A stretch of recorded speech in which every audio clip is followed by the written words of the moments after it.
2 horas después de enterrar a mi hijo de 8 años, sonó mi teléfono con una llamada que cambió mi vida para siempre. La voz temblorosa de su maestra apenas podía sostenerse mientras me decía: «Señora, he encontrado algo que usted tiene que ver con sus propios ojos. Venga ahora mismo al colegio y reúnase conmigo en la sala de profesores. No le diga nada a su familia ni a nadie más. Esto es peligroso». Cuando por fin llegué al colegio, la figura que vi frente a la puerta me hizo estremecer de pies a cabeza. Jamás habría imaginado que la persona que tenía a la maestra arrinconada allí dentro era mi propio marido. Pero antes de llegar a ese momento, déjeme empezar por el principio. Y, como siempre decía el narrador de mi canal, antes de que comience la historia, escribe en los comentarios desde qué ciudad nos estás escuchando y no olvides dejar tu like y suscribirte para que esta historia llegue a más personas. 2 horas después de enterrar a mi hijo Iker, la casa se sentía como un infierno helado. El olor penetrante de las flores de jazmín y de las coronas de velorio se mezclaba con el aroma de la tierra húmeda pegada a la parte baja de mi vestido negro. La gente seguía entrando y saliendo del salón, murmurando palabras de pésame que sonaban huecas y lejanas, como si hablaran desde el fondo de un túnel. Decían que tenía que aceptar la voluntad de Dios, que Iker ya estaba tranquilo en el cielo, pero ninguna de esas frases lograba aliviar el dolor que me desgarraba el pecho, como si alguien lo estuviera rasgando por dentro. Iker tenía solo 8 años. Era un niño sano, inquieto, siempre corriendo de un lado a otro con una energía que contagiaba a todos. El médico había dicho que había sido un infarto fulminante, un caso rarísimo, una anomalía. Yo no lo creía, pero tampoco me quedaban fuerzas para discutir. Me refugié en mi habitación, me senté en un rincón de la cama y me quedé mirando fijamente el portarretratos, donde Iker sonreía orgulloso con un trofeo de una carrera escolar entre las manos. Afuera, mi marido Mauricio recibía y despedía a los visitantes con los ojos rojos, la cara hinchada y los hombros caídos, como si llevara el peso del mundo sobre la espalda. Todos elogiaban la fortaleza de Mauricio. Decían que era un esposo ejemplar y un padre admirable que seguía en pie solo para sostener a su esposa destrozada. A través de la puerta entreabierta del dormitorio, lo vi abrazarse con el señor Rebollo, el presidente de la fundación donde estudiaba Iker. El hombre mayor le daba palmadas fuertes en la espalda, ofreciéndole consuelo como un padre consuela a un hijo. Aquella escena debería haberme enternecido, pero algo en mi estómago se revolvió, una sensación de náusea que no supe explicar. Fue entonces cuando mi teléfono, apoyado sobre la colcha, empezó a vibrar. La pantalla encendida mostraba el nombre de la profesora Romina, la maestra de Iker. Fruncí el ceño. ¿Por qué me llamaba en un momento así? Ella había estado en el entierro, yo misma la había visto llorar junto al féretro. Con la mano temblorosa deslicé el dedo sobre el botón verde y me llevé el móvil al oído. La voz al otro lado sonó tan baja que parecía un susurro ahogado por el miedo. La respiración de Romina era agitada, como si estuviera escondida en un armario oscuro. Me pidió que escuchara bien, que lo que iba a decirme no podía repetirlo 2 veces. Dijo que había encontrado algo que debía ver con mis propios ojos, algo que había quedado olvidado en el cajón del pupitre de Iker. Su voz se quebraba cuando me rogó que fuera al colegio inmediatamente y la esperara en la sala de profesores. Remarcó una condición que me heló la sangre. No debía decirle nada a nadie, ni siquiera a mi familia. Repitió que era peligroso, que no podía confiar en nadie más que en ella. Sentí cómo mi corazón empezaba a golpear con fuerza descontrolada. El duelo que me había tenido paralizada se transformó de pronto en una alerta aguda que atravesó la neblina del dolor. Había algo urgente, algo oscuro, relacionado con mi hijo. Lo sentí en la forma en que Romina respiraba al otro lado de la línea, en la desesperación contenida de sus palabras. Mi instinto de madre, ese que hasta entonces solo encontraba un muro de impotencia frente a la muerte, se encendió con una claridad brutal. Me sequé las lágrimas de un manotazo, me obligué a ponerme en pie y respiré hondo. Tenía que ir. Tenía que saber qué era aquello tan peligroso que ella había encontrado. Salí de la habitación arrastrando los pies, fingiendo un cansancio más fuerte aún del que de verdad sentía. Me acerqué a Mauricio, que seguía conversando con el señor Rebollo en la terraza. Le susurré que me dolía mucho la cabeza, que necesitaba ir a la tiendita de la esquina a buscar mi medicamento para la migraña porque lo había dejado en el coche y, de paso, tomar un poco de aire. Mauricio me miró con una ternura que habría convencido a cualquiera. Se ofreció a ir en mi lugar, pero lo rechacé con suavidad, diciéndole que necesitaba 15 minutos a solas para despejarme. El señor Rebollo sonrió, recomendándome que no tardara, que la brisa de la noche no era buena para alguien tan débil. Les di la razón con un gesto y me encaminé hacia mi automóvil. Mientras conducía hacia el colegio de Iker, la ciudad de Veracruz parecía estirarse al infinito. Una llovizna fina empezó a caer, haciendo brillar el asfalto con los reflejos amarillentos de las farolas. Mi mente era un torbellino. ¿Qué había encontrado Romina? ¿Por qué estaba tan asustada? ¿Y por qué me prohibía hablar con Mauricio?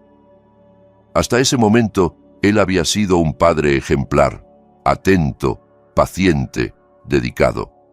Me repetí una y otra vez que no podía estar relacionado con nada peligroso. Sin embargo, una pequeña semilla de duda comenzó a abrirse paso, lenta y obstinada, como las raíces de una planta que rompen el cemento. Me vinieron a la cabeza escenas de los últimos meses que yo no había querido mirar con demasiada atención. Los dolores de estómago de Iker, su cansancio repentino, las tardes en las que se quedaba dormido en cualquier rincón. Recordé cómo Mauricio insistía en encargarse personalmente de sus medicinas y cómo se enfadaba cuando yo proponía llevar al niño con otro médico que no fuera el doctor de la familia, ese primo lejano del señor Rebollo que, según ellos, conocía mejor que nadie el historial de Iker. Todo eso, que hasta entonces había sido solo ruido de fondo, empezó a alinearse en mi memoria como piezas de un rompecabezas siniestro. El colegio se veía tenebroso de noche. El portón principal estaba entornado, como si alguien lo hubiera dejado así a propósito. No vi al guardia en su caseta. Quizá estaba dando una ronda, o tal vez simplemente no había servicio nocturno, porque las clases estaban suspendidas tras la muerte de Iker. Aparqué el coche lejos, bajo la sombra de un árbol enorme, para que nadie reconociera el vehículo desde la calle. Crucé el patio corriendo bajo la llovizna, con el corazón latiendo en la garganta, y me dirigí al edificio donde quedaba la sala de profesores, en el segundo piso.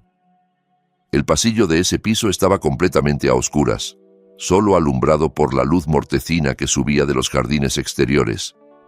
Sin embargo, pude distinguir un hilo de luz que se escapaba por la rendija inferior de la puerta de la sala de profesores. Estaba abierta unos centímetros. Romina debía estar allí dentro. Aceleré el paso, pero cuanto más me acercaba, más opresivo se volvía el aire. Todo mi cuerpo me decía que algo no estaba bien. El silencio era tan espeso que solo se escuchaban mis pasos, amplificados por las baldosas. Me vino a la mente la voz de Iker contándome lo cariñosa que era la señor Romina, lo mucho que la quería. Si ella había llegado a ese punto de miedo, tenía que ser algo muy grave. Me detuve frente a la puerta entreabierta y contuve la respiración antes de mirar hacia adentro. Lo que vi paralizó mi corazón. Romina estaba acorralada en una esquina, junto al archivo. Tenía el rostro lívido, los ojos desorbitados y todo el cuerpo temblándole como una hoja. Levantaba las manos en un gesto de súplica, como si estuviera pidiendo misericordia. Frente a ella, de espaldas a mí, se erguía un hombre con una camisa negra que conocía demasiado bien. Su postura, la manera en que apoyaba el peso en una pierna, incluso el aroma tenue de su colonia que se escapaba hacia el pasillo, me resultaron insoportablemente familiares. El hombre sostenía en la mano un objeto pequeño y negro, un dispositivo que parecía una memoria USB o un disco portátil. Le hablaba a Romina con un tono bajo, cargado de amenaza, una voz fría, afilada, sin un ápice de cariño. Era una voz tan distinta a la que yo escuchaba cada día en casa, que durante un segundo me negué a creerlo. Empujé la puerta con suavidad. Las bisagras rechinaron, delatando mi presencia. El hombre se volvió de golpe, alerta, y la luz blanca del neón iluminó de lleno su rostro. Las piernas se me aflojaron y tuve que agarrarme al marco para no caer. Era Mauricio, mi esposo, el padre de mi hijo recién enterrado. Mauricio me miró sin sorpresa, como si hubiera calculado desde el principio la posibilidad de que yo apareciera allí. Su expresión, que un instante antes había sido de hielo puro, se transformó lentamente en una máscara de dolor contenido, la misma que llevaba todo el día frente a familiares y amigos. Disimuló el dispositivo negro deslizándolo hacia su costado, tratando de ocultarlo de mi vista. Yo miré a Romina, que ahora lloraba en silencio, con los labios temblando y las manos aún levantadas. Mi mente se negaba a entender. Mauricio debía estar en casa, recibiendo a la gente, llorando conmigo. ¿Qué hacía aquí? ¿Por qué estaba amenazando a la maestra de nuestro hijo? ¿Qué había en ese artefacto que era tan importante? El silencio se volvió asfixiante. Podía oír el zumbido del aire acondicionado y el ligero sollozo ahogado de Romina. Mauricio rompió la tensión acercándose a mí con paso tranquilo, como quien se pone frente a un animal asustado y quiere calmarlo. Su rostro cambió otra vez, volviéndose el de un marido frágil, quebrado por la pena. Abrió los brazos como si quisiera abrazarme y, con la voz ronca, dijo que no esperaba que yo fuera al colegio, que él solo había venido porque no soportaba estar en casa rodeado de recuerdos de Iker. Afirmó que había ido a recoger las cosas del niño, que las guardaría antes de que el personal de limpieza vaciara los pupitres al día siguiente. Su explicación sonaba razonable, casi conmovedora, y si yo no hubiera visto la escena de unos segundos antes, me habría derrumbado en sus brazos sin cuestionar nada.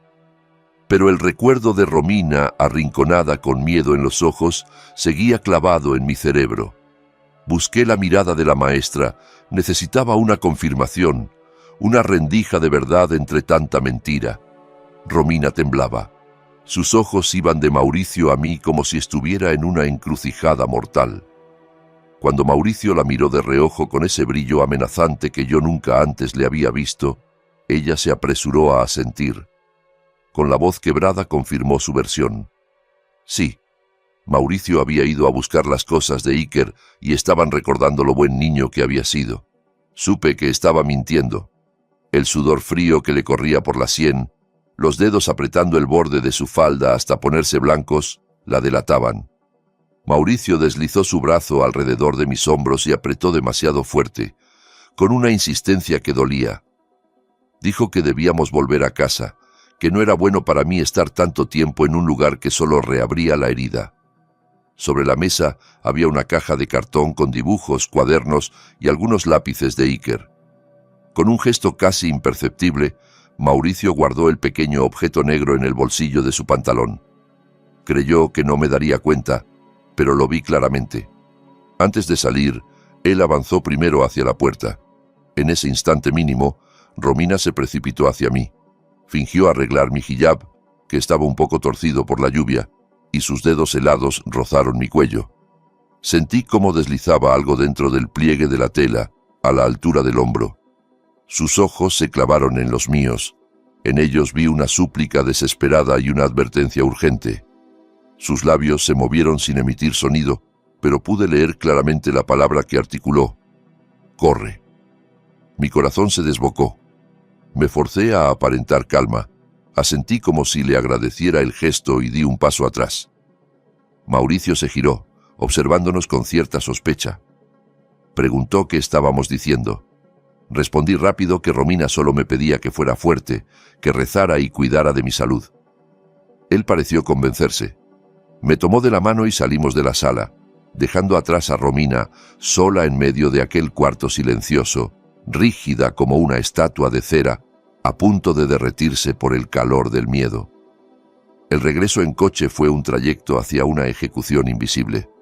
Mauricio conducía con calma estudiada, limpiándose los ojos de vez en cuando como quien seca lágrimas. Puso música clásica a un volumen bajo, la misma que solía escuchar cuando quería relajarse, pero a mí Me sonó como la marcha fúnebre de mi propio destino. Yo iba en el asiento del copiloto mirando la lluvia golpear cada vez con más fuerza el cristal. Sentía el papel doblado en el pliegue de mi hijab, como si fuera una piedra ardiente. Quería leerlo ahí mismo, pero temía que Mauricio se diera cuenta. Lo miré de reojo. El hombre con el que llevaba casada 10 años me parecía de pronto un completo desconocido. Volví a repasar mentalmente los últimos meses. Las quejas de dolor de estómago de Iker, su debilidad repentina, las siestas largas que no eran normales en un niño sano y especialmente la insistencia de Mauricio en que solo el médico de confianza de la familia podía atenderlo. Algo horrible estaba tomando forma en mi mente. Al llegar a casa, el ambiente estaba más tranquilo. La mayoría de los dolientes se había ido. Solo quedaban unos cuantos familiares recogiendo sillas en el patio. Dije que me sentía mareada y que necesitaba acostarme. Mauricio se ofreció a prepararme un té caliente, pero le respondí que solo quería dormir. Entré en la habitación, cerré con llave y apoyé la espalda contra la puerta, tratando de controlar mi respiración. Esperé hasta oír sus pasos alejarse hacia la cocina. Entonces, con manos temblorosas, saqué el papelito escondido en mi hijab. Era una hoja arrancada de un cuaderno escolar, con letra apresurada, casi ilegible. Lo leí bajo la luz tenue de la lámpara de noche. Iker no tenía problemas del corazón. Le cambiaron la medicina por bajas dosis de veneno. Revisa el oso de peluche de su habitación. Grabó algo antes de morir. Ten cuidado. Tu marido es peligroso. El mundo se me vino abajo de golpe. Mis rodillas perdieron fuerza y me dejé caer al suelo. Mi niño, mi pequeño Iker, no había muerto por una enfermedad misteriosa. Lo habían envenenado poco a poco. Y quien lo había hecho estaba en la cocina de mi casa, preparando té, fingiendo ser un padre destrozado. El dolor insoportable que me había desgarrado hasta entonces se transformó en algo más duro y afilado. Rabia. Se me secaron las lágrimas de golpe. Entendí que llorar podía esperar. Lo que no podía esperar era la verdad. Me levanté como pude y salí de la habitación en puntillas, dirigiéndome al cuarto de Iker, que estaba junto al dormitorio principal. Abrí la puerta con cuidado. El olor a colonia de bebé y crema infantil aún flotaba en el aire, tan familiar que me encogió el corazón. Todo estaba como él lo había dejado. Los bloques de construcción en el suelo, los pósters de superhéroes en las paredes, los cuentos desparramados sobre la mesita de noche. Sobre la cama estaba sentado su gran oso de peluche marrón, ese que abrazaba todas las noches para dormir, el regalo que le había hecho 2 años antes por su cumpleaños. Me acerqué al oso y acaricié su suave pelaje con manos temblorosas. Noté algo raro en la espalda, una costura algo gruesa, como si alguien la hubiera abierto y cerrado a toda prisa con puntadas torpes. Recordé que en el colegio le habían enseñado a coser y que a veces practicaba con sus juguetes. Fui al escritorio, abrí un cajón y tomé un cortaúñas con pequeña lima metálica. Volví al oso y empecé a descoser con cuidado. Entre el relleno blanco de fibra apareció un pequeño grabador digital, un juguete de espía que mi amigo Julián le había regalado hacía tiempo. A Iker le encantaba jugar a los detectives. Sentí un escalofrío mientras pulsaba el botón de reproducción. La voz de Iker sonaba débil y ronca, muy distinta a la alegre que llenaba la casa. Hoy me volvió a doler la panza después de que papá me dio la medicina roja. Sabe muy amarga, no es como la que me da mamá. Me da miedo decirle a mamá, luego papá se enoja como esa vez. Papá dice que es una supervitamina para que me haga fuerte, pero cada vez me siento peor. El audio continuó con el sonido de una puerta abriéndose y pasos pesados acercándose. Luego escuché claramente la voz de Mauricio, hablando por teléfono con alguien. Su tono era tranquilo, casi aburrido. No se preocupe, señor Rebollo. Ya le subí la dosis. El niño no llega a la próxima semana. Apenas se muera, la herencia de su abuelo se libera a la cuenta del tutor, o sea, a la mía. Luego la partimos a la mitad, como quedamos. Usted solo asegúrese de que los papeles de la propiedad de la fundación estén listos para cambiar de nombre. La grabación se cortó. El silencio en el cuarto se hizo ensordecedor. Me tapé la boca con ambas manos para contener un grito que pugnaba por salir. Todo daba vueltas. Mi marido, el hombre con el que había compartido 10 años de vida, había envenenado a nuestro hijo para quedarse con el dinero de la herencia que mi padre había dejado a nombre de Iker, y el respetable señor Rebollo, presidente de la Fundación Educativa, era su cómplice. Eran monstruos, no hombres. En ese instante, la perilla de la puerta del cuarto empezó a moverse. Alguien intentaba entrar, pero yo había echado el seguro. «Clara», escuché la voz de Mauricio al otro lado. «¿Por qué está cerrada la puerta? Estás ahí. Ábrela». Su tono ya no era el del marido dulce. Había dureza, sospecha, una amenaza velada. Golpeó la puerta con insistencia. «Ábrela, Clara, no me hagas tirarla abajo».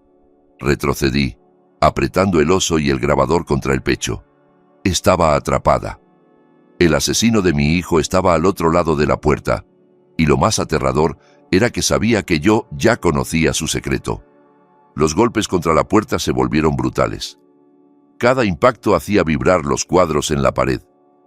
Mauricio gritaba mi nombre con una voz desfigurada por la rabia y el pánico, un rugido que mezclaba desesperación y crueldad.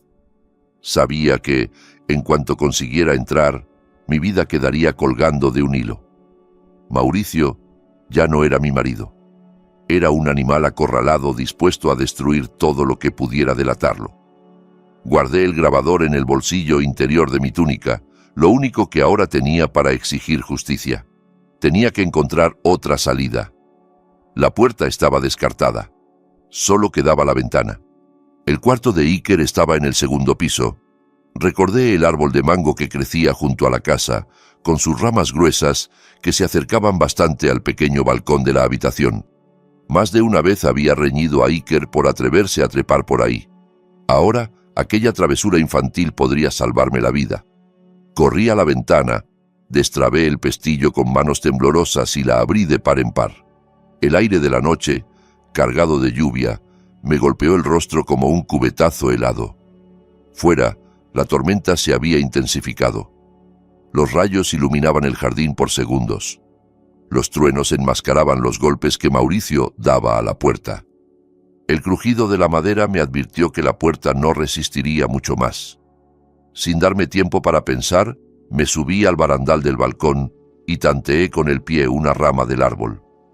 Estaba mojada y resbaladiza, pero era eso, o morir ahí dentro. Me lancé, aferrándome a la rama con ambas manos. La corteza rugosa me arañó las palmas, pero me mantuve colgada. Mi túnica empapada se enganchó en una rama fina. Tiré con todas mis fuerzas, hasta oír el sonido de la tela rasgándose. No importaba. Lo único importante era bajar. Justo cuando mis pies tocaron por fin la hierba embarrada del jardín, oí un estruendo arriba. Mauricio había derribado la puerta de la habitación. Alcé la vista y lo vi en el umbral, bañado por la luz encendida. Corrió hacia el balcón y se asomó, buscando en la oscuridad, maldiciendo en voz alta. Me pegué al tronco del árbol, conteniendo la respiración. Un relámpago iluminó el patio durante un segundo. Si hubiera mirado hacia abajo en ese instante, me habría visto. Pero la cortina de agua le dificultaba la vista y, furioso, volvió a entrar a la habitación, quizá pensando que yo seguía escondida allí. No perdí ni un segundo. Descalza, con los pies hundiéndose en el barro, me escabullí pegada a la pared lateral de la casa y me dirigí a la puerta trasera del jardín, la que usaba el jardinero. Sabía que, en cuanto Mauricio descubriera que no estaba en el cuarto, registraría toda la casa y luego saldría a buscarme. Tenía que poner la mayor distancia posible entre nosotros antes de que despertara a los vigilantes o llamara a cualquiera de sus contactos. El señor Rebollo tenía amigos en todas partes. Ya no sabía en quién podía confiar. Cada sombra me parecía un enemigo. Cada tronco, una figura al acecho. Con el corazón desbocado y las lágrimas mezclándose con la lluvia en mi rostro, conseguí abrir la puertecita trasera y salir al camino oscuro que corría detrás del fraccionamiento. No había nadie.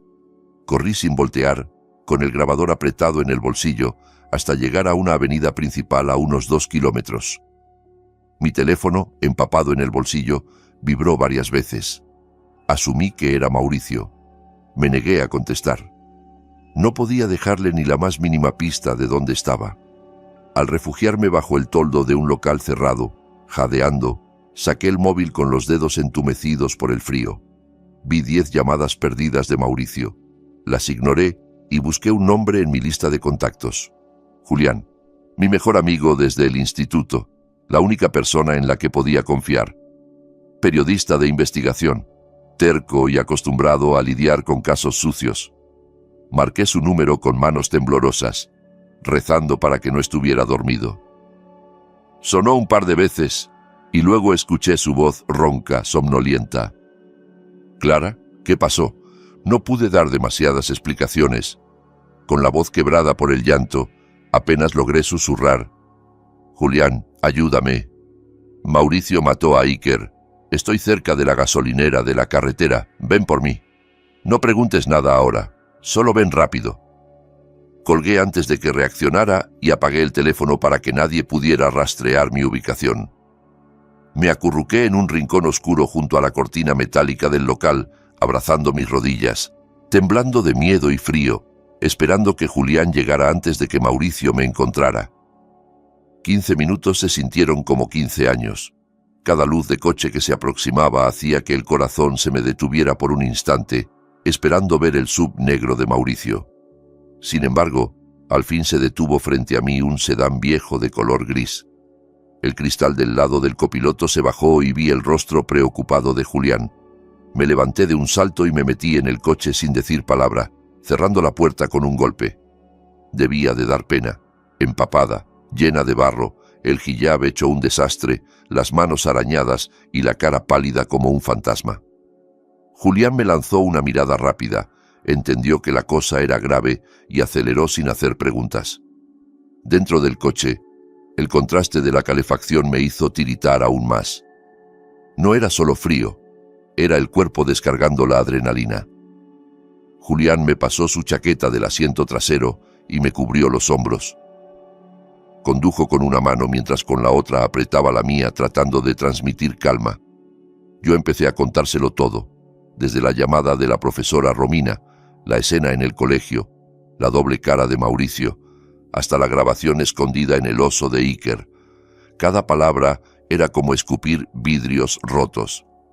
Cuando puse el audio, detuvo el coche junto a la banqueta y escuchó con atención, el rostro transformándose a medida que las frases de Mauricio y el señor Rebollo salían del pequeño aparato. Al terminar, golpeó el volante con rabia, soltando maldiciones contra Mauricio y Rebollo. Luego volvió a escuchar la grabación, pero esta vez con la mente fría de periodista.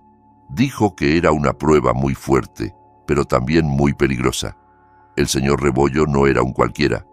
Tenía influencia política, contactos en la policía y seguramente abogados costosos.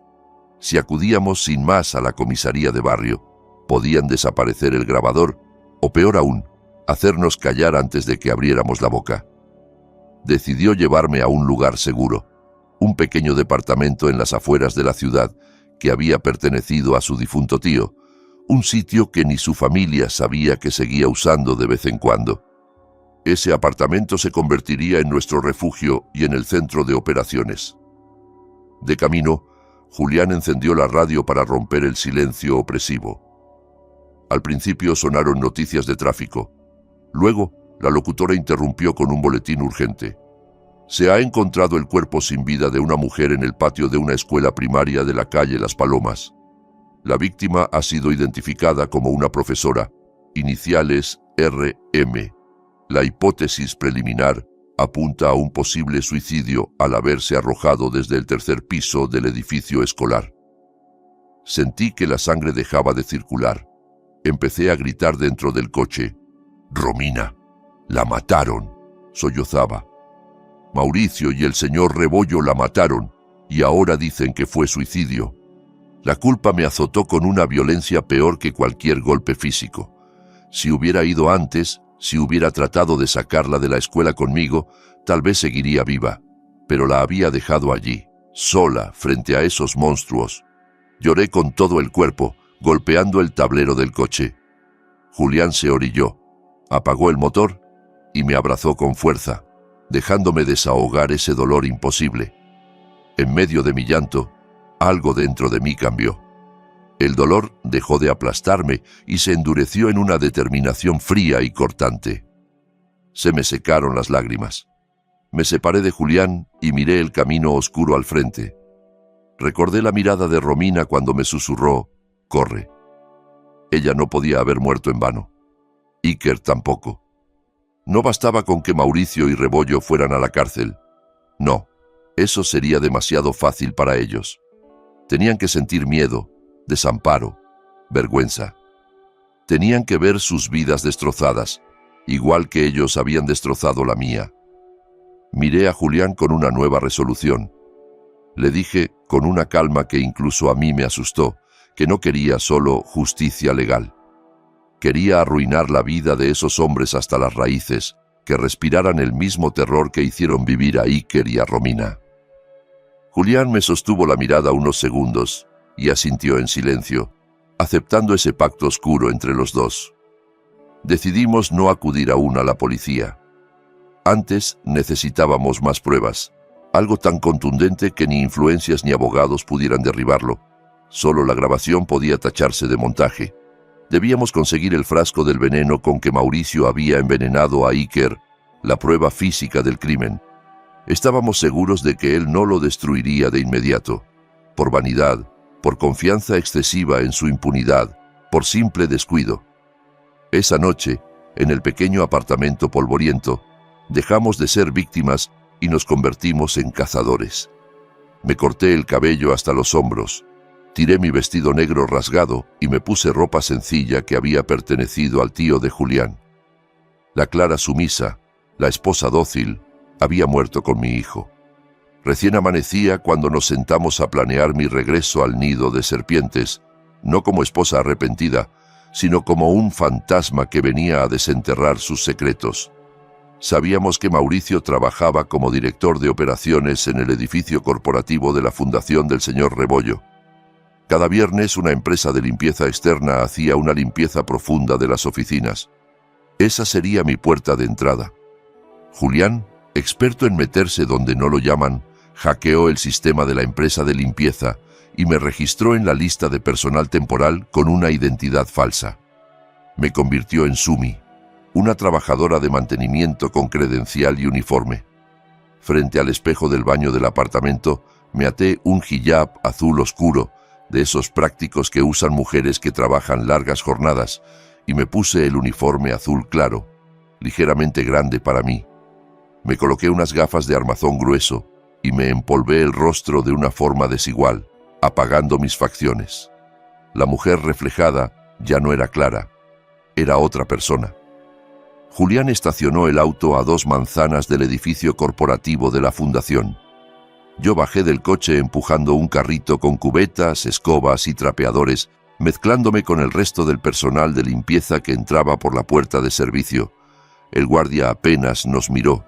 Ni siquiera levantó la vista para registrar nuestros rostros. Los de abajo somos invisibles. Pasé el control de seguridad sin problema, con la tarjeta clonada que Julián había preparado a partir de la de un empleado descuidado. Subí en el montacargas hasta el piso 12, donde quedaba la oficina de Mauricio.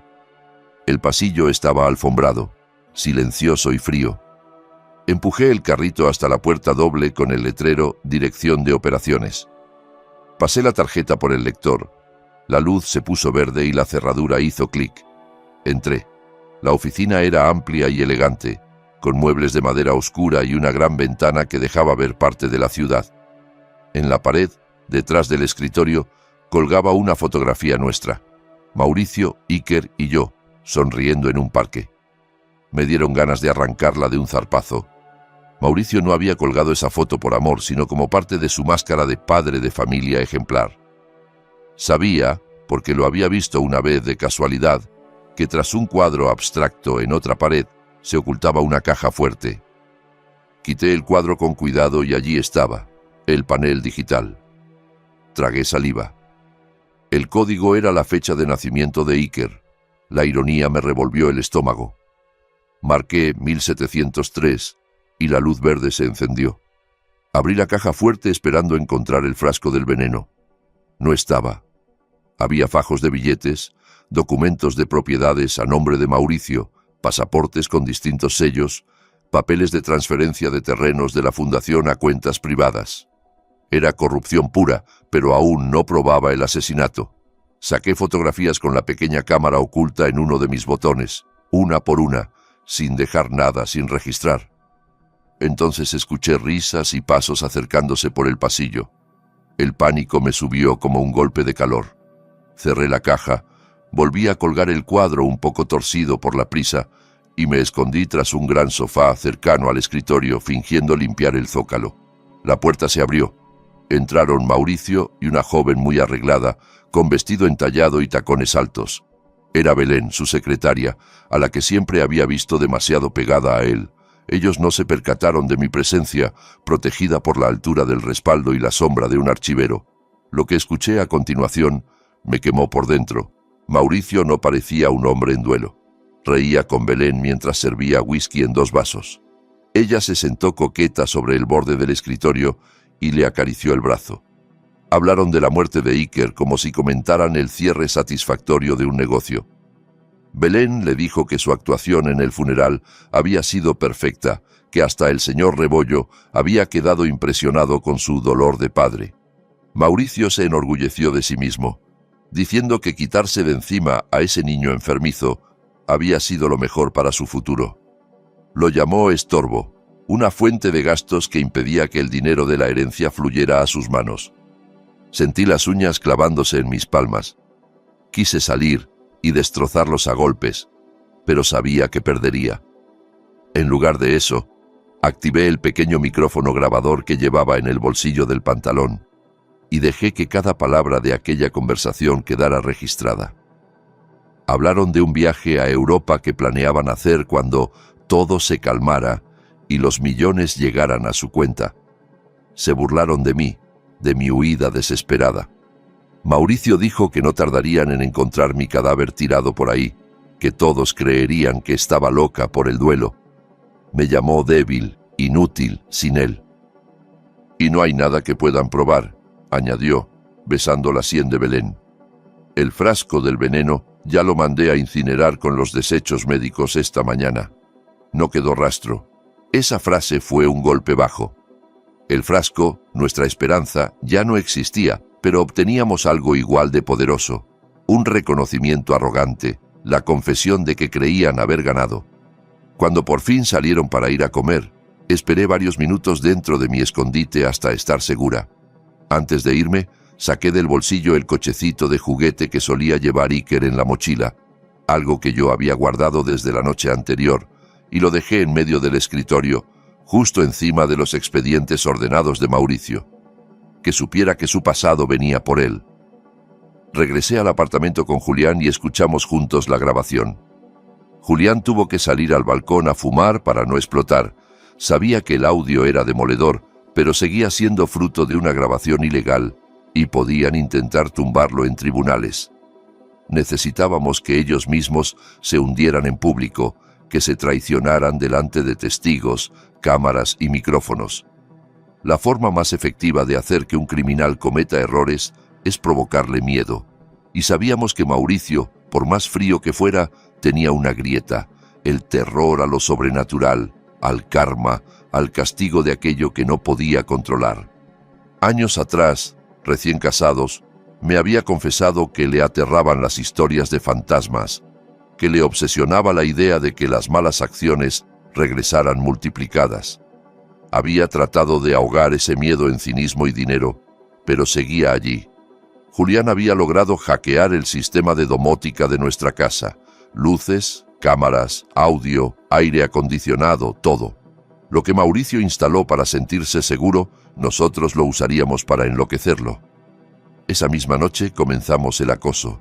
Desde la pantalla del portátil veíamos en la cámara del salón cómo se servía una copa tras otra intranquilo, jugando con el cochecito de Iker que alguien había dejado en su escritorio de la oficina. A medianoche, Julián hizo parpadear las luces del salón de casa. Mauricio se levantó desconcertado y fue a revisar los interruptores. Cuando pareció tranquilizarse, subió al dormitorio. Bajamos la temperatura del aire acondicionado a 16 grados. Lo vimos, destapado, estremecerse en la cama. Entonces, por los altavoces del techo, dejamos sonar una risita de Iker, suavísima, mezclada con el ruido blanco del ventilador. Mauricio se incorporó de golpe con los ojos desorbitados, buscando el origen del sonido. Preguntó en voz alta quién estaba ahí. Cortamos el audio. Repetimos el juego las noches siguientes, aumentando la intensidad poco a poco. Nunca le permitíamos dormir más de un rato seguido. Al tercer día, mientras se duchaba, llenamos el baño de la grabación de los quejidos de Iker cuando le dolía el estómago, aquel fragmento que había quedado también en el pequeño grabador. El eco en los azulejos hacía que sonara fantasmal.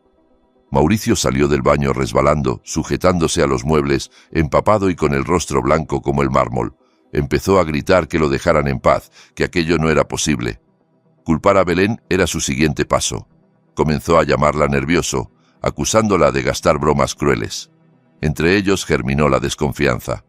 La culminación de nuestro plan coincidía con la gala de la fundación, que se celebraría en un hotel de lujo. El señor Rebollo daría un discurso y a Mauricio le entregarían un premio como padre ejemplar por seguir apoyando a la institución a pesar de la tragedia. El título del reconocimiento me revolvía el estómago. Julián encontró una brecha en la red Wi-Fi del hotel y accedió al sistema de proyección y sonido. Ellos planearon un video emotivo con fotos de Iker. Nosotros preparamos otro muy distinto, una compilación de su propia podredumbre. La noche del evento, Julián y yo observábamos todo desde una furgoneta aparcada en el estacionamiento, con varias pantallas conectadas a las cámaras del hotel. Vimos entrar a Mauricio junto al señor Rebollo. Mauricio se veía deshecho, ojeroso, encorvado, volviendo la cabeza a cada rato como si temiera encontrar un espectro a su espalda. Belén también estaba allí, hermosa pero contrariada, sometida a sus cambios de humor. Al subir Mauricio al escenario para recibir el premio, el público lo aplaudió. Tomó el micrófono y empezó a hablar de lo mucho que extrañaba a su hijo, con el tono quebrado que tan bien había ensayado. Di la señal a Julián. La pantalla gigante detrás de Mauricio, que debía mostrar una animación con el rostro sonriente de Iker, se llenó de ruido blanco y un chillido agudo invadió los altavoces. Luego, la imagen cambió a un fondo rojo intenso y aparecieron letras enormes, como escritas con sangre. Sé lo que hicieron. El salón se quedó en silencio absoluto. Mauricio se giró, pálido como un cadáver. En ese momento, soltamos por los altavoces la grabación de su conversación con Belén, aquella donde llamaba niño enfermizo a Iker y alardeaba de haber destruido el frasco de veneno. Los asistentes se quedaron boquiabiertos. Se oyeron exclamaciones, sillas arrastradas, murmullos indignados. Belén se levantó tambaleándose, a punto de desmayarse. El señor Rebollo se puso de pie, rojo de rabia y vergüenza. Mauricio trató de tomar el control del micrófono, gritando que todo era un montaje, que lo estaban calumniando, pero su voz se ahogó entre la oleada de reproches y flashes de cámaras. Lo peor para él vino cuando vio al señor Rebollo murmurar algo al jefe de seguridad. Entendió, en un segundo, que pensaban usarlo como chivo expiatorio, dejarlo solo ante la opinión pública para salvar la imagen de la fundación. ¿Tú?, gritó Mauricio desde el escenario, señalando a Rebollo. Fuiste tú quien lo planeó todo. La herencia, el reparto del dinero, el veneno. Si yo caigo, tú caes conmigo. Aquella acusación captada por los móviles y cámaras de televisión sería imposible de borrar. La gala se convirtió en un caos. Mauricio escapó por la salida de servicio, perseguido por periodistas. Rebollo trató de controlar la situación, pero el escándalo ya se había desatado en redes sociales. El vídeo se volvió viral en cuestión de horas. Sin embargo, sabíamos que no bastaba. Los abogados podían alegar estrés, delirio, un montaje digital. Hacía falta una escena final, más clara, con ellos mismos describiendo sus crímenes mientras alguien los escuchaba oficialmente. Esa noche volvimos al apartamento sin celebrar. Sabíamos que un animal herido es un animal peligroso. Mauricio ahora era un paria social, pero aún libre. Rebollo estaba cornerado, pero con recursos. La siguiente fase del plan consistía en enfrentar a los dos, hacerles creer que el otro los traicionaba. Julián preparó 2 móviles desechables, imposibles de rastrear. En uno, fingimos ser Mauricio y le escribimos a Rebollo: «Tengo copias firmadas de todos los papeles de desvío de bienes. Si no me ayudas a salir de la ciudad esta misma noche y me das mi parte, irán a la fiscalía mañana. Encuéntrame en el viejo almacén de la fundación, en el puerto, a las 2 de la mañana, solo. O nos hundimos juntos». Sabíamos que Rebollo era paranoico y que no se atrevería a ignorar esa amenaza. En el otro móvil, fingimos ser un emisario de Rebollo y le mandamos un mensaje a Mauricio: «Don Rebollo quiere arreglar esto. Ha preparado una lancha para sacarte del país esta noche. Quiere que lleves todos los documentos y pruebas que tengas para destruirlos. Te espera a las 2 en el almacén viejo de la fundación en el puerto. La policía ya se mueve. Es ahora o nunca. No llegues tarde». Mauricio, desesperado, sin aliados y convencido de que todo el mundo lo perseguía, vería en ese mensaje su última tabla de salvación. A las 2 de la madrugada, bajo una lluvia feroz, Julián y yo ya estábamos dentro del almacén, en un altillo metálico del segundo piso, con una vista perfecta del espacio principal. Era un edificio grande y abandonado, cerca del muelle. Olía a óxido y mar rancio. Julián había colocado cámaras y micrófonos escondidos conectados a un servidor seguro, al que también tendría acceso un contacto suyo en la unidad de delitos graves. Esta vez, la policía estaba al tanto. Sabían que allí se reunirían 2 hombres peligrosos para hablar de dinero sucio. Solo tenían que esperar a que dijeran suficiente, y entonces entrar. Un sedán negro llegó primero. Vimos a Rebollo bajar con un maletín y 2 guardaespaldas. Los dejó fuera, indicándoles que lo esperaran. Entró al almacén con la mano derecha dentro de la chaqueta. No era difícil imaginar que sujetaba un arma. Su cara era de piedra, tensada por la rabia y el miedo. Minutos después, la puerta chirrió de nuevo. Mauricio entró desde la oscuridad. Llevaba la camisa arrugada, la mirada perdida. Parecía envejecido 10 años en 2 días. Avanzó hacia Rebollo con una mezcla de esperanza y odio. «¿Dónde está la lancha?», preguntó con la voz rota. «Dijiste que me sacarías de aquí». Rebollo soltó una carcajada seca. «¿Lancha?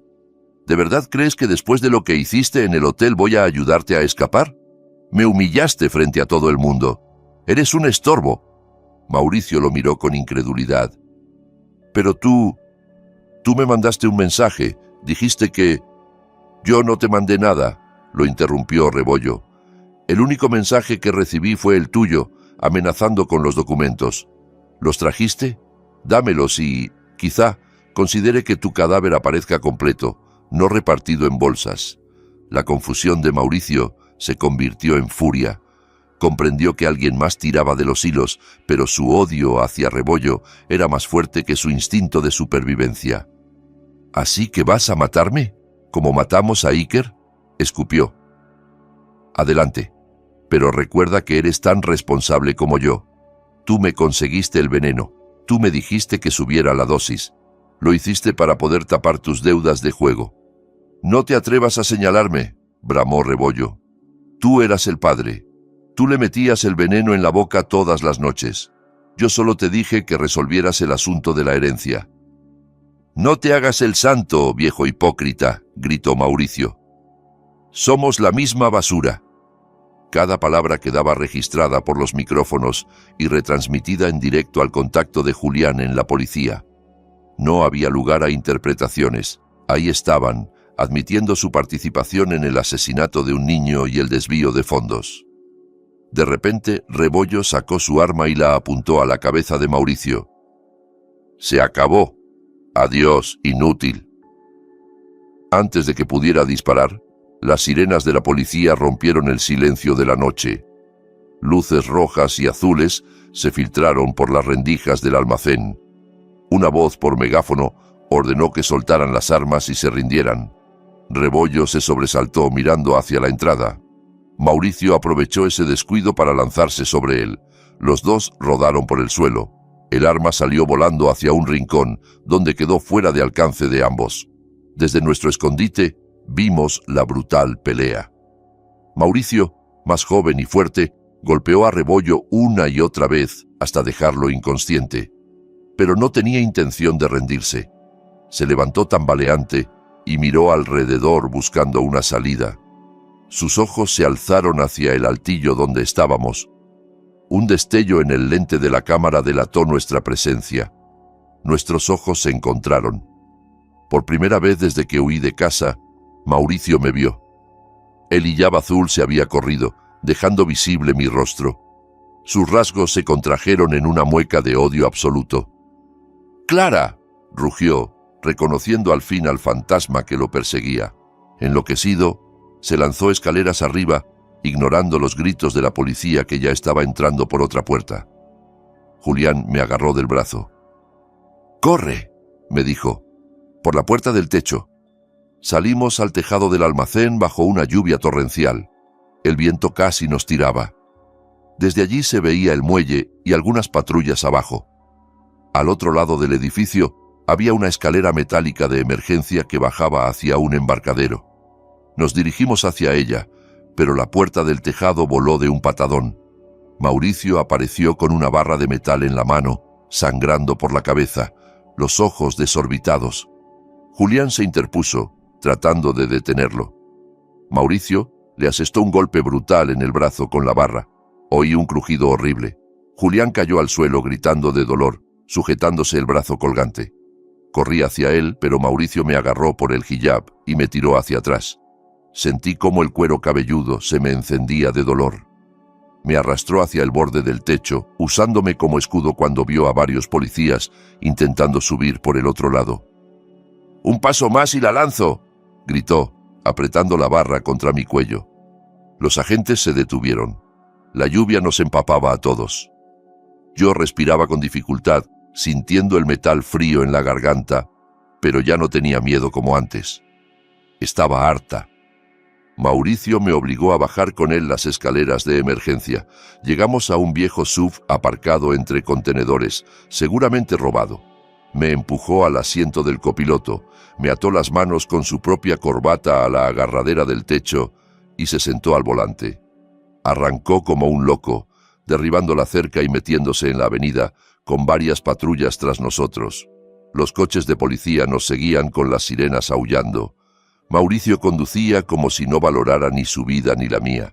Se saltó semáforos, chocó espejos de otros autos, pisó charcos que nos hacían patinar peligrosamente. Yo golpeaba la puerta con el hombro tratando de soltarme, pero la corbata estaba demasiado apretada. «No vas a escapar», dije con la voz ronca. «Ya no». «Cállate», masculló. «No voy a volver a ser pobre. No voy a pudrirme en la cárcel.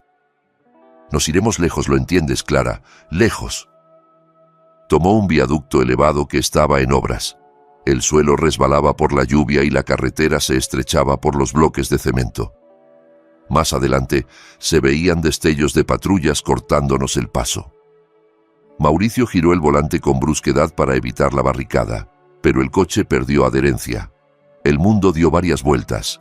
El vehículo derrapó, golpeó de lado el muro de contención y se estrelló. Se activaron las bolsas de aire. Sentí un impacto seco en la cabeza y un dolor candente en la sien.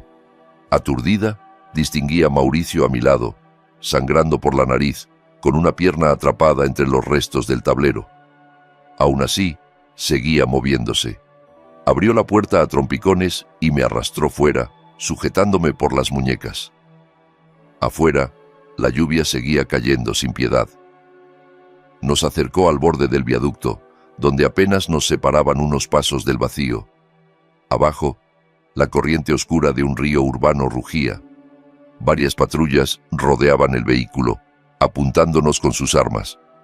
Mauricio pegó un trozo de vidrio roto a mi cuello, justo sobre la carótida.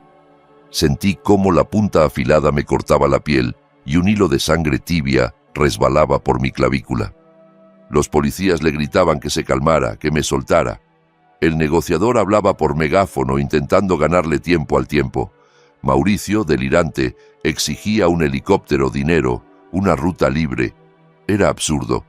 Sabía que no tenía salida, pero se aferraba a esa fantasía como un ahogado a una rama. Yo lo oía respirar agitado justo detrás de mí, el vidrio presionando mi garganta. Y sin embargo, en ese momento mi mente se llenó de una extraña serenidad. Dejé de temblar. Vi su reflejo en un charco. El hombre que había amado estaba irreconocible, devorado por la ambición y el miedo. Pensé en Iker, en su cuerpo pequeño en el ataúd, en Romina cayendo desde el tercer piso del colegio. Ellos no habían tenido alternativa. Yo todavía la tenía. Eché un vistazo rápido hacia abajo, a sus pies. La pierna derecha de Mauricio estaba visiblemente dañada. La tela del pantalón rasgada dejaba ver heridas profundas, sangre mezclada con agua sucia. Ese era su punto débil. Reuní todas las fuerzas que me quedaban. Inspiré hondo, sin importar que el cristal profundizara un poco más el corte. De golpe, giré la cabeza hacia atrás y le mordí el antebrazo que sostenía el vidrio con toda la rabia acumulada. Hundí los dientes en su carne hasta saborear la sangre. Mauricio lanzó un alarido desgarrador. Por reflejo, aflojó la mano y el vidrio resbaló de sus dedos. Sin perder un segundo, levanté la pierna y le di una patada con todas mis fuerzas en la rodilla dañada. Sonó un chasquido horrible. El grito de Mauricio fue aún más agudo que el anterior, un aullido casi inhumano. Su cuerpo perdió equilibrio y cayó de lado sobre el pavimento empapado, retorciéndose de dolor. Yo me aparté de un salto, tropezando, pero fuera ya de su agarre. La policía aprovechó el desconcierto. Varios agentes corrieron hacia nosotros y me sacaron del medio, alejándome del borde del puente. Otros se abalanzaron sobre Mauricio, que pataleaba y se debatía tratando de agarrar cualquier cosa. Uno de los policías tuvo que dispararle en la otra pierna cuando intentó arrebatarle el arma. Todo se volvió confuso, voces, luces, manos. Me sentaron en el suelo, me envolvieron con una manta térmica. Un paramédico presionó una gasa sobre la herida de mi cuello. No decía nada. Solo miraba cómo levantaban a Mauricio en una camilla, esposado, sangrando, desfigurado. Cuando pasó junto a mí, nuestros ojos volvieron a encontrarse. Ya no había altivez, ni superioridad, ni odio. Solo miedo puro. Tal vez, por primera vez, entendió que todo se había acabado. Julián apareció poco después, con el brazo en cabestrillo, la cara golpeada. Se acercó como pudo y me rodeó con su brazo sano. En ese momento, por fin me permití llorar. Pero mis lágrimas ya no eran solo de dolor, también eran de alivio. Al día siguiente, las noticias hablaron con detalle de la red de corrupción y asesinato que implicaba a Mauricio y al señor Rebollo. Se filtraron fragmentos de las grabaciones, imágenes del escándalo en la gala, fotos de ambos esposados. La opinión pública se volcó contra ellos. La fiscalía tomó cartas en el asunto. Las cuentas bancarias fueron congeladas, sus bienes embargados. Sin embargo, el castigo legal fue solo una parte del ajuste. La vida o el destino se encargó del resto. En el hospital penitenciario donde ingresaron a Mauricio, los médicos descubrieron que la pierna destrozada en el accidente se había infectado gravemente. La combinación de vidrios, barro y residuos del asfalto había llevado bacterias a la sangre. En cuestión de horas el tejido empezó a necrosarse. Para salvarle la vida, no tuvieron otra opción que amputarle la pierna derecha por encima de la rodilla. Al despertar de la anestesia, Mauricio descubrió que ya no volvería a caminar como antes. Lloró, gritó, suplicó que le devolvieran lo que había perdido. Fue una ironía brutal. Quien había destruido el cuerpo de su propio hijo, dañando sus órganos con veneno, ahora veía su cuerpo mutilado. En la cama del hospital, atado a una silla de ruedas, la misma persona que se creía invencible, que menospreciaba a los débiles, se vio convertido para siempre en aquello que más despreciaba. El señor Rebollo tampoco salió indemne. Durante su primera declaración formal en la fiscalía, la tensión le disparó la presión sanguínea. Sufrió un derrame cerebral masivo. Sobrevivió, pero medio cuerpo quedó paralizado. El hombre que dominaba los escenarios con discursos conmovedores, que manipulaba a políticos y empresarios con su labia, se vio reducido a emitir sonidos ininteligibles, babeando, postrado en una cama de la enfermería de la cárcel.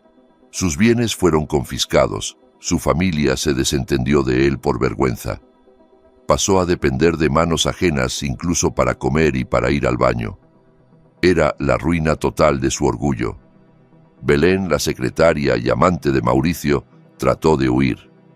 La detuvieron en el aeropuerto, intentando salir del país con joyas y efectivo. Ante los investigadores, traicionó a Mauricio sin pensarlo dos veces, entregando registros de transferencias y correos comprometedores.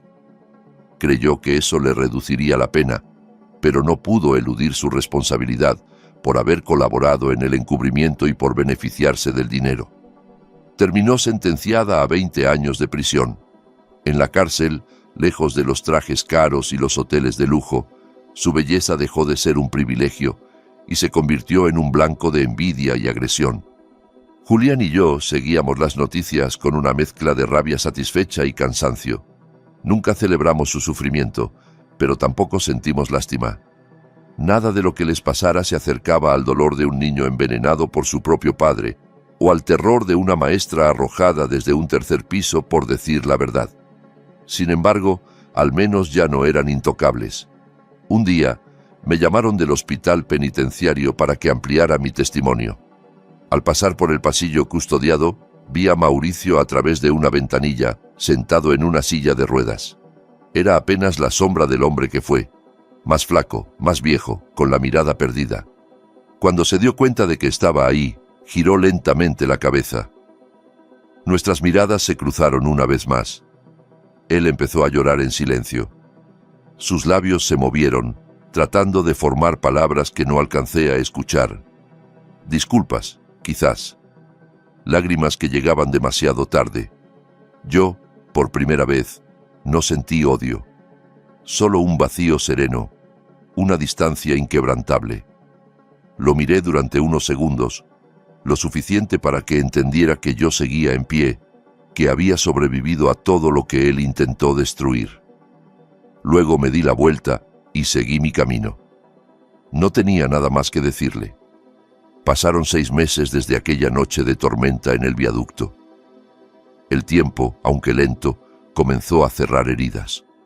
Las cicatrices quedaban, pero ya no sangraban. Una mañana de cielo despejado, me miré al espejo de mi nueva casa, más pequeña y sencilla que la anterior, pero llena de paz. Me coloqué un hijab color crema, suave, y alisé la tela con manos firmes. La mujer del espejo ya no era la madre que apenas podía sostenerse en el funeral de su hijo. Era alguien endurecida por la tragedia, sí, pero también levantada sobre ella. A mi lado, detrás en el reflejo, vi a Julián pasar con un fajo de papeles y soltar un chiste tonto para aliviar el ambiente. Ese día se leería la sentencia definitiva. En la sala del juzgado, abarrotada de periodistas, representantes de asociaciones infantiles y curiosos, el ambiente era denso. Me senté en la primera fila. Julián, con traje y el brazo totalmente recuperado, se acomodó junto a mí y me tomó la mano. Entonces entraron los jueces. Los murmullos cesaron. 2 oficiales empujaron la silla de ruedas de Mauricio hasta el banquillo de los acusados. Él iba con la cabeza gacha. El banco contiguo estaba vacío. El abogado de Rebollo lo representaba porque el viejo ya no podía movilizarse. Más allá, en otra silla, Belén temblaba, pálida. El fiscal hizo un repaso firme de todos los cargos: homicidio agravado contra un menor, asesinato de una testigo clave, corrupción, lavado de dinero. La jueza principal, una mujer de mediana edad con ojos severos, comenzó a leer la resolución. La sala guardó un silencio reverente. Sus palabras, aunque formales, tenían la contundencia de una piedra lanzada al agua. Declaró a Mauricio culpable sin atenuantes y, subrayando la crueldad y premeditación de sus actos, dictó la pena máxima: muerte. Se escucharon suspiros, exclamaciones, un «gracias a Dios» apenas contenido en la parte de atrás de la sala. Mauricio empezó a temblar. Rompió a llorar con un llanto feo, desesperado, que no conmovió a nadie. Al señor Rebollo le impusieron cadena perpetua, sin posibilidad de reducción de pena. La jueza señaló que, aunque enfermo, su responsabilidad moral y jurídica era absoluta. Su cuerpo quebrado pasaría el resto de los años que le quedaran en una cama de prisión. A Belén, el tribunal le dio 20 años de cárcel. Cuando la jueza golpeó el mazo 3 veces, sentí que algo dentro de mí se cerraba por fin. El capítulo legal se había concluido. Al salir del juzgado, el aire fresco de la calle me supo distinto. No era libertad absoluta, porque nada me devolvería a Iker, pero sí era un primer paso hacia una vida en la que mi hijo no fuera solo una víctima, sino también una semilla de algo bueno. Todo el dinero involucrado en la herencia de mi padre y en las maniobras de Mauricio y Rebollo fue recuperado tras un largo proceso legal en el que Julián se dejó la piel. El Estado pretendía quedarse con buena parte, pero logramos demostrar que era patrimonio de Iker. Aún así, yo tenía claro que no podía quedarme con ese dinero para mí. Lo veía manchado de sangre. Decidí convertirlo en algo que honrara a mi hijo. Encontramos un viejo edificio en las afueras de la ciudad y lo remodelamos por completo. En la entrada colgamos un letrero colorido: Casa Iker, Fundación de Protección y Educación Infantil. Quería que aquel lugar fuera un refugio para niños maltratados, abusados o abandonados, esos a los que nadie creía ni escuchaba. Un sitio donde pudieran dormir sin miedo, estudiar, jugar, tener psicólogos, maestros, cariño. Caminé por los pasillos recién pintados, adornados con dibujos infantiles. En el patio, un grupo de niños jugaba al fútbol, otros se turnaban en los columpios.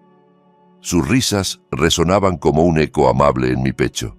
En el vestíbulo principal colgamos una fotografía grande de Iker sonriendo y al lado una de la profesora Romina. Con parte del dinero financiaremos también la renovación de la escuela donde ella había trabajado, incluyendo una biblioteca nueva llamada Biblioteca Romina, para que su nombre quedara ligado a la educación y no a la tragedia. Al caer la tarde, cuando el sol comenzaba a colorear el cielo de naranja, Julián y yo fuimos al cementerio. Las tumbas de Iker y de Romina estaban una junto a la otra, bajo la sombra de un frangipani, un árbol de flores blancas muy perfumadas, que se inclinaba protectora sobre ellas. La hierba estaba verde y cuidada, adornada con flores frescas que gente anónima dejaba de vez en cuando. Me agaché ante la lápida de Iker, pasando los dedos por su nombre grabado en el mármol. Esta vez no había en mis ojos el desespero de antes. Había nostalgia, sí, pero mezclada con una paz nueva. «Ya está, mi amor», susurré. «Ya hicimos justicia. No volverán a hacerle daño a nadie. Tu dinero ahora sirve para que otros niños estén a salvo. Tú ya no tienes que sentir dolor. Puedes jugar todo lo que quieras allá arriba». El viento movió suavemente las ramas del árbol y algunos pétalos blancos cayeron sobre la tumba. Cerré los ojos y recé, larga y profundamente, entregando a Dios mi gratitud, mi duelo y la vida entera de mi hijo. Cuando terminé, me puse de pie. Fue entonces cuando vi algo al final del caminito de grava. A unos 10 metros, entre la luz dorada del atardecer, se recortaba la silueta de un niño. Llevaba un pijama con el dibujo del superhéroe favorito de Iker, el mismo conjunto que le puse la última noche que pasó en casa. Tenía el pelo revuelto y los ojos brillantes como siempre. No se veía enfermo ni cansado. Al contrario, irradiaba salud y alegría. No sentí miedo. Supe, sin necesidad de pensar, quién era. Iker me miraba con una sonrisa enorme, tan luminosa que casi dolía. Levantó la mano derecha y me saludó con un pequeño gesto. Un adiós. Estoy bien, mamá. Sentí que una sola lágrima resbalaba por mi mejilla. Le devolví el saludo con la mano temblorosa y una sonrisa que, por primera vez en mucho tiempo, fue sincera. «Hasta pronto, cariño», murmuré. La figura de Iker se fue difuminando poco a poco con la luz del sol poniente hasta desaparecer. Pero el calor que dejó en mi pecho siguió ahí. Él estaba en paz. Podía aceptar, al fin, que no volvería a abrazarlo, pero también que no sufría. Me giré. Julián me esperaba unos pasos más atrás, sin hacer preguntas, con esa paciencia silenciosa que siempre había tenido conmigo. Me tendió la mano.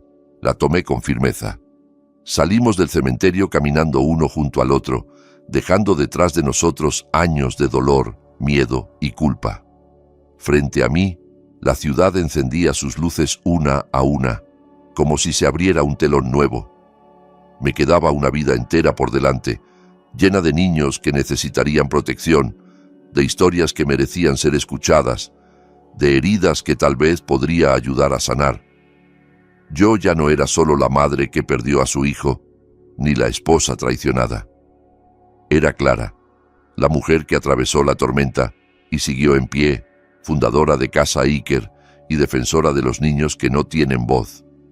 Y, por primera vez en mucho tiempo, al pensar en el futuro, pude decir en silencio, sí.